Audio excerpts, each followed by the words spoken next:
Hi everybody, welcome to Mary's Story Time today. Today we are going to read one of your favorite books, Nobody Hugs a Cactus by Carter Goodridge.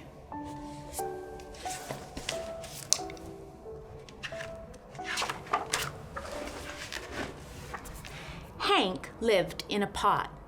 The pot sat in a window. The window looked out at the empty desert. It was hot, dry, peaceful, and quiet, just the way Hank liked it.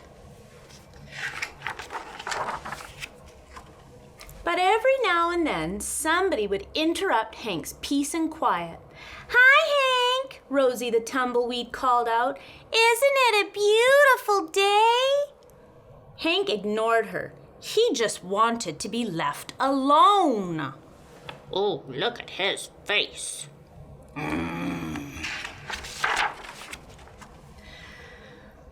well, so long, said Rosie cheerfully, and she tumbled away. And Hank was happy again.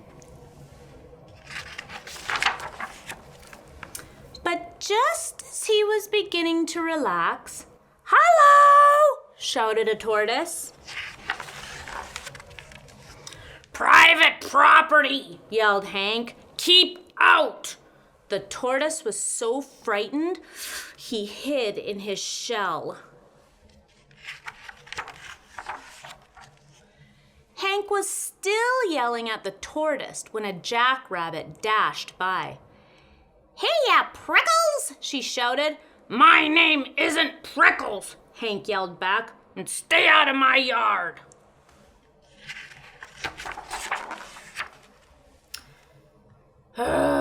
Tumbleweeds, tortoises, jackrabbits, what's next? Hank said.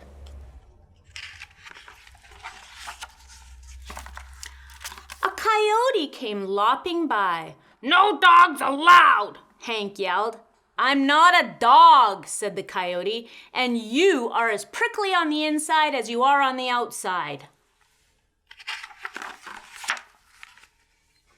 Before Hank could yell back at the coyote, a cowboy strode past. "Keep off the grass," yelled Hank. "What grass?" said the cowboy. "Seems to me somebody needs a hug. Too bad nobody hugs a cactus." "Hi," said a lizard. "Who invited you?" said Hank. "And just in case you're wondering, I don't want a hug." "Oh, that's good," said the lizard, "'cause I don't want to give you one." Then he skittered away. An owl landed on the roof. "If you're looking for a hug," said Hank, "well, I guess I could give you one." "Who, me?" said the owl. "You must be joking."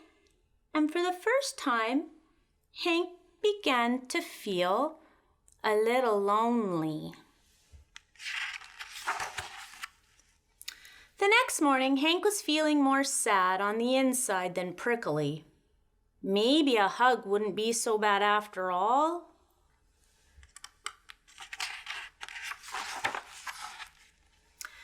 The wind began to pick up.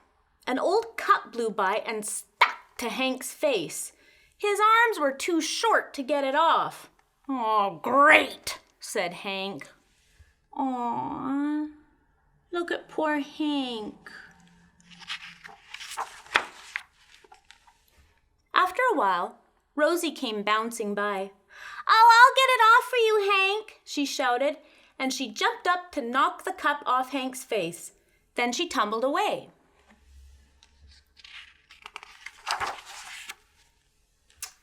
Hank didn't have time to thank Rosie. He felt bad about all the times he was so rude to her. So he came up with a plan. Hank decided to grow the best flower he could and then give it to Rosie as a thank you gift. It took days, but at least it was ready. He couldn't wait for Rosie to pass by again. Wow, look at the cute little flower Hank grew. So cute. When at last she finally did come bouncing back, Hank held out the flower. Look, Rosie, He said, I grew it just for you. "Whoa!" Rosie was so surprised she jumped up and gave Hank a great big hug. It felt so nice Hank didn't want to let go. And as things turned out, he couldn't. Rosie and Hank had become stuck together. I see Rosie put the little flower in her hair. Hi, Otis. Coming to story time? But they didn't care. After all, it's better to be stuck in a hug than stuck all alone. Aww, look at Rosie and Hank together now. And I see that Hank has a big smile at the end of the story. The end. Okay, well, that's our story for today, and I'll see you soon for another story. Bye, Caribouers.